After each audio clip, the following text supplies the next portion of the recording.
Bugun men juda ko'p xodimlar, ayniqsa yangi ish boshlagan yosh mutaxassislar so'rayotgan og'riqli savolni tushuntiraman. Nima uchun yosh ustamasi hammaga ham kelmaydi? Kimdir yonidagi hamkasbi bilan bir xil ish qilyapti. Bir xil stavkada ishlayapti, lekin hamkasbiga ustama tushyapti, unga esa tushmayapti. Kimdir diplom olgan, ishga kirgan, men ham yosh mutaxassisman deb o'ylaydi, lekin oylik varaqasida bu ustama ko'rinmaydi. Mana shu joyda juda muhim farqlar bor. Bu ma'lumot har bir ishchi, har bir yosh mutaxassis, har bir ota-ona va har bir rahbar uchun muhim. Chunki bitta noto'g'ri tushuncha sabab odam bir necha oy, hatto bir necha yil pulini ololmay yurishi mumkin. Hozir kanalga obuna bo'lib qo'ying. Videoga like bosing, chunki men bugun bu masalani oddiy tilda hujjat, ish staji, diplom, buyruq, stavka va buxgalteriya nuqtai nazaridan batafsil tushuntirib beraman. Avvalo, yosh ustamasi deganda ko'pchilik bir xil narsani tushunmaydi. Ba'zi joylarda bu yosh mutaxassisga beriladigan qo'shimcha to'lov bo'lishi mumkin. Ba'zi tashkilotlarda bu ishki nizom asosida belgilangan rag'batlantirish ustamasi bo'ladi. Ayrim sohalarda esa bu davlat tomonidan ajratiladigan aniq toifa uchun to'lov sifatida yuritiladi. Shuning uchun men birinchi navbatda shuni aytaman. Ustama nom bir xil eshitilgani bilan uning shartlari hamma joyda bir xil bo'lmasligi mumkin. Oldin ko'p tashkilotlarda bu masala ancha qo'lda yuritilardi. Kadrlar bo'limi xodimning diplomini ko'rar edi. Rahbar yosh mutaxassis deb buyruq chiqarardi. Buxgalteriya esa oylikka ustama qo'shardi. Ba'zan kimdir hujjatni vaqtida topshirsa, ustama olardi, kimdir topshirmasa qolib ketardi. Ba'zan rahbarning o'zi tashabbus ko'rsatardi. Ba'zan esa xodim o'zi so'ramaguncha hech kim eslatmasdi. Hozir esa ko'p joylarda jarayon ancha qat'iylashdi. Xodimning ma'lumoti, ishga qabul qilingan sanasi, lavozimi, stavkasi, mehnat shartnomasi, buyruq, elektron mehnat daftarchasi, diplom ma'lumoti va tashkilotning shtat jadvali bir-biriga mos kelishi kerak. Bitta joyda nomuvofiqlik bo'lsa, ustama avtomatik chiqmasligi yoki buxgalteriya uni qo'sha olmasligi mumkin. Ya'ni bugun men yoshman, demak ustama olishim kerak degan yondashuv yetarli emas. Men qaysi nizom bo'yicha, qaysi toifaga kiraman, qaysi hujjatim bilan buni tasdiqlayman degan savolga javob bo'lishi kerak. Eng ko'p uchraydigan tushunmovchilik shuki, odamlar yosh ustamasini yoshi kichik bo'lgan har bir xodimga beriladi deb o'ylaydi. Aslida ko'p hollarda bu shunchaki pasportdagi yoshga qarab emas, balki mutaxassislik, diplom, birinchi ish joyi, ishga kirgan vaqt, lavozimning diplomga mosligi va belgilangan muddatga qarab beriladi. Masalan, 24 yoshdagi xodim har doim ham ustama olmasligi mumkin.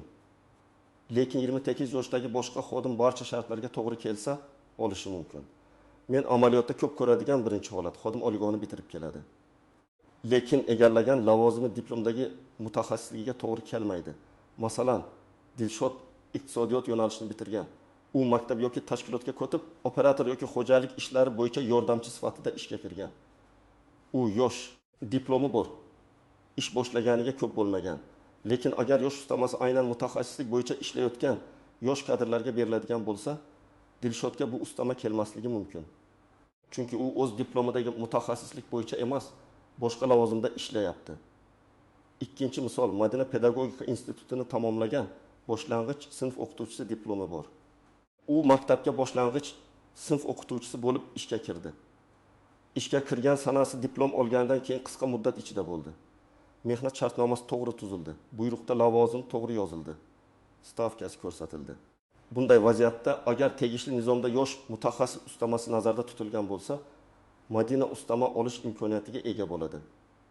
Lekin baribir bu avtomatik og'zaki emas. Buyruq va buxgalteriya hisob kitobi bilan rasmiylashtirilishi kerak. Uchinchi holat, xodim birinchi marta ishlamayapti. Masalan, Azizbek universitetini bitirgandan keyin 1 yil xususiy firmada ishlagan. Keyin davlat tashkilotiga yoki ta'lim muassasasiga kelgan va men endi yosh mutaxassis sifatida ustama olaman deb o'ylagan. Ba'zi tartiblarda yosh mutaxassis maqomi birinchi ish joyi. Oliy ta'limdan keyingi dastlabki ishga joylashish yoki belgilangan muddat ichida mutaxassislik bo'yicha ish boshlash bilan bog'liq bo'ladi. Agar u avval boshqa joyda ishlagan, mehnat daftarchasida yozuv bor. Elektron tizimda ish staji ko'ringan bo'lsa, tashkilot uni birinchi marta ishga kirayotgan yosh mutaxassis deb tan olmasligi mumkin. 4-misol, Nigora 23 yoshda kollej yoki texnikumni bitirgan, ishga kirdi. Yondagi 25 yoshdagi hamkasbi oliy ma'lumotli va unga ustama berilmoqda. Nigora men undan yoshman-ku, nega menga yo'q deb e'tiroz bildiradi. Bu yerda muhim nuqta bor. Ayrim ustamalar faqat oliy ma'lumotli mutaxassislar uchun, ayrimlari o'rta maxsus ma'lumotli xodimlarga ham, ayrimlari esa faqat aniq lavozimlarga beriladi. Demak, yoshning o'zi asos emas. Ta'lim darajasi, diplom turi va lavozim muhim. 5-olat bir xodim bir stavkada, boshqasidir 5 stavkada ishlaydi. Ustama foizda hisoblanadigan bo'lsa, masalan, lavozim maoshining 20% sifatida belgilangan bo'lsa, 2 stavkada ishlaydigan odam 600 ming so'm ustama olsa, 0,5 stavkadagi xodim 300 ming so'm olishi mumkin. Ba'zan xodimlar unga ko'p, menga kam tushdi deb o'ylaydi. Aslida farq stavka ish yuklamas yoki tarif miqdoridan kelib chiqadi. Rag'am bilan tushuntiraman. Aytaylik, yosh mutaxassis ustamasi lavozim maoshining 15% deb belgilangan. Agar xodimning lavozim maoshi 30 ming so'm bo'lsa, ustama 4 ming so'm bo'ladi. Agar boshqa xodimning stavkasi yarim bo'lsa va hisoblanadigan maoshi 1,5 million so'm bo'lsa, uning 15% 2,25 ming so'm bo'ladi. Ikkalasi ham ustama olayapti, lekin summa bir xil emas. Shuning uchun faqat falonchiga ko'proq tushibdi deb emas, uning stavkasi, toifasi, tarif razryadi va ish yuklamasini ham solishtirish kerak. Yana bir muhim masala, ustama hamma lavozimga berilmasligi mumkin. Tashkilotda o'qituvchi, shifokor, muhandis, agronom, iqtisodchi, psixolog, hamshira kabi mutaxassis lavozimlari bo'lishi mumkin. Lekin farrosh, qorovul haydovchi, ish yurituvchi yoki texnik xodimlarga aynan yosh mutaxassis ustamasi tatbiq etilmasligi mumkin. Bu ularning mehnati kam qadrlanadi degani emas. Bu shunchaki ustamaning huquqiy tabiati mutaxassislik lavozimlariga bog'langan bo'lishi mumkin degani. Kimlar albatta e'tibor berish kerak? Birinchidan, diplom olgandan keyin yaqinda ishga kirganlar. Ikkinchidan, ishga kirganda kadrlar bo'limiga diplom nusxasi, ilova, sertifikat yoki malaka hujjatini topshirganiga ishonchi komil bo'lmaganlar. Uchinchidan, oylik varaqasida ustama alohida ko'rinmayotganlar. To'rtinchidan, yondagi hamkasbi olayotgan, lekin o'zi olmayotganlar. Beshinchidan, yaqinda lavozimi o'zgargan yoki boshqa tashkilotdan ko'chib kelganlar. Kimlar ortiqcha xavotir olmasligi mumkin?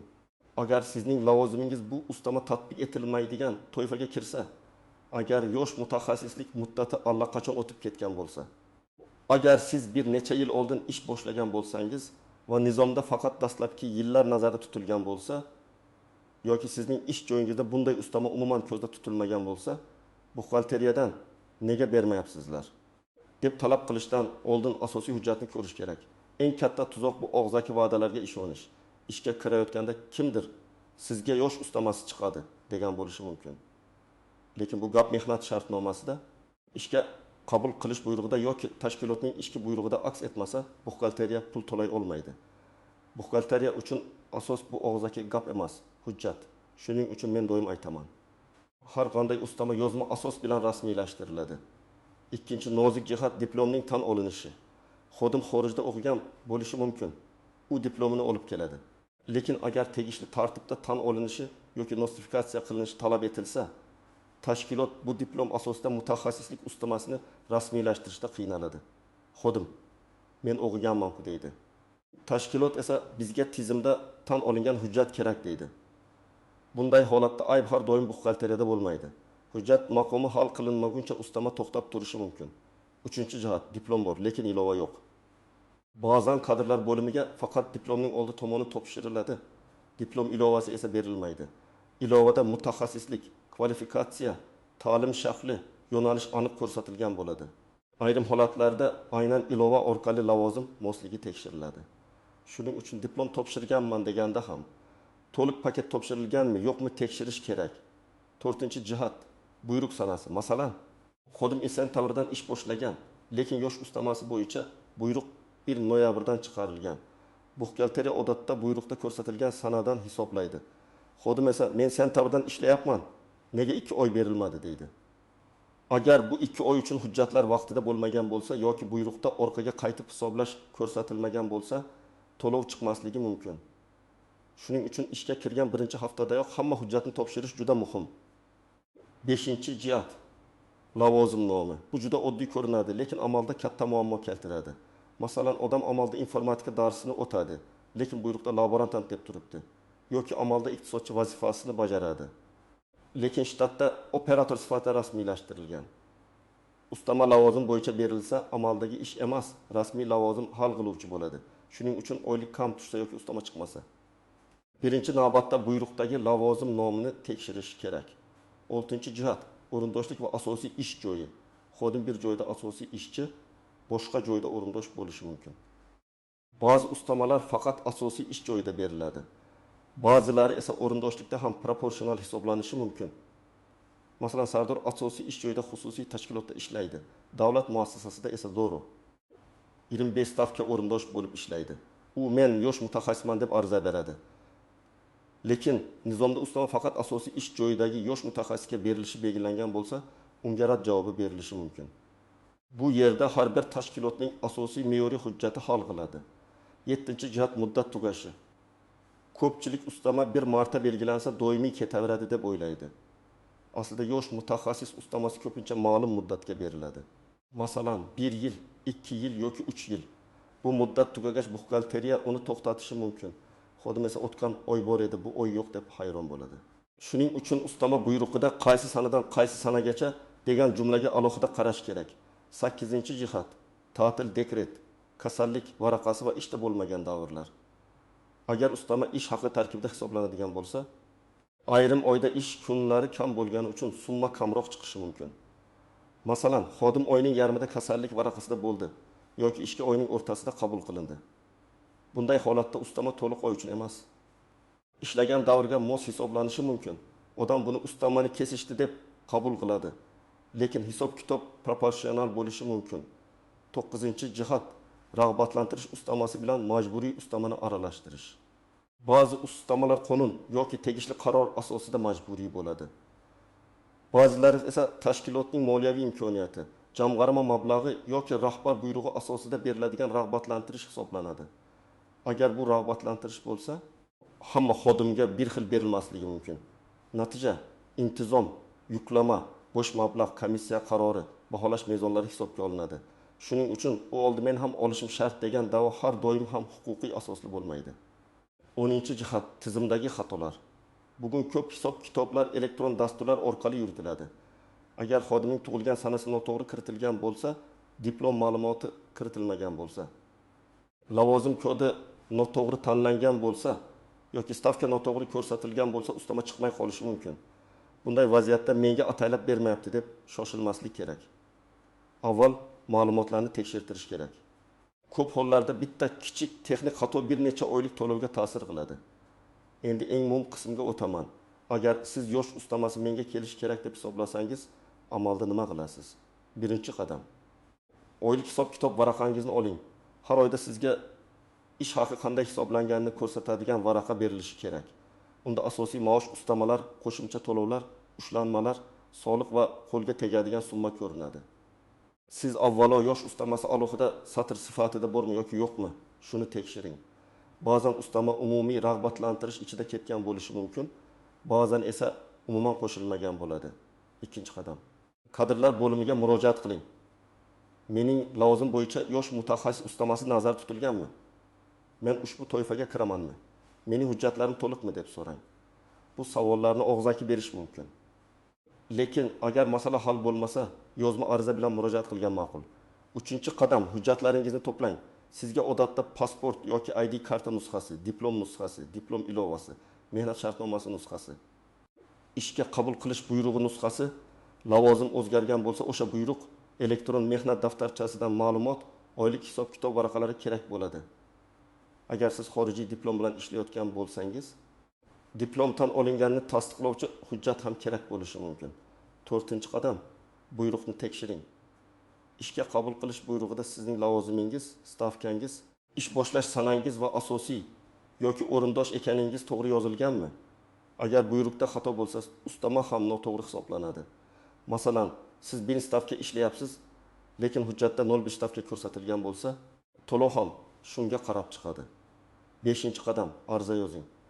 Arizada hissiyot emas, aniq talab bo'lishi kerak. Masalan, men falon sanadan falon lavozimda ishlayman, diplomim falon yo'nalish bo'yicha. Tashkilotda yosh mutaxassis ustamasi qo'llanilishi yuzasidan huquqiy asoslarni tushuntirib berishingizni, agar menga tegishli bo'lsa, belgilangan tartibda hisoblab berishingizni so'rayman. Mana shunday yozilsa. Kadrlar va buxgalteriya sizga aniq javob berishga majbur bo'ladi. 6-qadam. Buxgalteriyadan hisob-kitob izohini so'rang. Ba'zan kadrlar sizga tegishli deydi. Buxgalteriya esa bizga buyruq kelmagan deydi. Ba'zan buxgalteriya buyruq bor, lekin muddat tugagan deydi. Sizga kim nima deganini emas, hujjatdagi holatni bilish muhim. Shuning uchun buxgalteriyadan qaysi oyda nima hisoblangani, qaysi asos bilan hisoblanmagani haqida izoh so'rang. 7-qadam. Agar sizga rad javob berilsa, rad sababini yozma oling. Sizga tushmaydi degan gap yetarli emas. Nega tushmaydi? Lavozim mos emasmi? Muddat o'tganmi? Diplom mos emasmi? Tashkilot nizomida bunday ustama yo'qmi? Siz birinchi ish joyi talabiga to'g'ri kelmaysizmi? Mana shu sabab yozma bo'lsa, keyingi qadamni to'g'ri tanlaysiz. 8-qadam yuqori turuvchi tashkilot yoki mehnat organlariga murojaat qiling. Agar siz hujjatlaringiz to'g'ri, shartlarga mosman, lekin tashkilot asossiz bermayapti deb hisoblasangiz, yuqori tashkilotga, tuman yoki shahar darajasidagi mas'ul boshqarmaga, mehnat inspeksiyasiga yoki tegishli vakolatli organga murojaat qilishingiz mumkin. Murojaatda faqat pulimni bermayapti deb yozmang. Hujjatlar ro'yxatini, ishga kirgan sanani, lavozimni, diplomni, necha oydan beri ustama chiqmayotganini aniq yozing. 9-qadam, muddatni o'tkazib yubormang. Agar siz bir yil jim yursangiz, keyin hammasini qaytarib berish masalasi murakkablashishi mumkin. Har oylik varaqangizni tekshirish odat bo'lishi kerak. Ayniqsa ishga yangi kirgan dastlabki 3 oyda hisob-kitobni alohida nazorat qiling. Chunki ko'p xatolar aynan ishga kirish paytida hujjatlar yangi kiritilayotgan davrda yuz beradi. 10-qadam, hamkasb bilan solishtirganda to'liq solishtiring. Faqat qo'lga tekkan pulga qarab xulosa qilmang. Hamkasbingizning stavkasi boshqa bo'lishi mumkin. Toifasi yuqori bo'lishi mumkin. Ish staji ko'proq bo'lishi mumkin. Ustama muddati boshqacha bo'lishi mumkin. Qo'shimcha vazifasi bo'lishi mumkin. To'g'ri solishtirish uchun lavozim, stavka, tarif, toifa, ish yuklamasi va buyruqlar bir xil bo'lishi kerak. Men tavsiya qiladigan eng oddiy tekshiruv ro'yxati shunday. Diplomim bor va kadrlar bo'limida nusxasi bormi? Diplom ilovasi topshirilganmi? Lavozimim diplomimga mosmi? Ishga kirgan sanam yosh mutaxassis uchun belgilangan muddatga to'g'ri keladimi? Bu mening asosiy ish joyim yoki o'rindoshlikmi? Ustama bo'yicha alohida buyruq chiqarilganmi? Oylik varaqasida ustama alohida ko'rsatilganmi? Agar shu savollarning bittasiga javob yo'q bo'lsa, muammo o'sha joyda bo'lishi ehtimoli katta. Yosh ustamasi hammaga ham kelmasligining asosiy sababi shundaki, bu to'lov odatda shunchaki yoshga qarab emas, aniq shartlarga qarab beriladi. Diplom, lavozim, ishga kirgan sana, stavka, asosiy ish joyi, buyruq, ishki nizom va buxgalteriya hisob-kitobi bir-biriga mos bo'lishi kerak. Bir odam olayotgani ikkinchi odam ham avtomatik oladi degani emas. Lekin agar siz shartlarga mos bo'lsangiz, hujjatlaringiz to'liq bo'lsa va ustama asossiz berilmayotgan bo'lsa, albatta talab qilishga haqqingiz bor. Men sizga maslahat beraman. Oylik varaqangizni tekshiring, kadrlar bo'limidan asos so'rang. Hujjatlaringizni tartibga keltiring. Kerak bo'lsa yozma ariza bering. Pul masalasida keyin ko'ramiz deb yurish to'g'ri emas. Chunki har bir oy sizning mehnatingiz, vaqtingiz va haqingizdir. Agar sizda ham yosh ustamasi bo'yicha muammo bo'lgan bo'lsa, kommentariyada yozing. Qaysi sohada ishlaysiz? Sizga ustama chiqyaptimi yoki yo'qmi? Rad etsa qanday sabab ko'rsatishdi? Videoni foydali deb bilsangiz like bosing. Yaqinlaringizga yuboring va kanalga obuna bo'ling. Keyingi videolarda ham ish haqi, ustama, mehnat huquqi va hujjatlar bo'yicha eng kerakli masalalarni oddiy tilda tushuntirib beraman.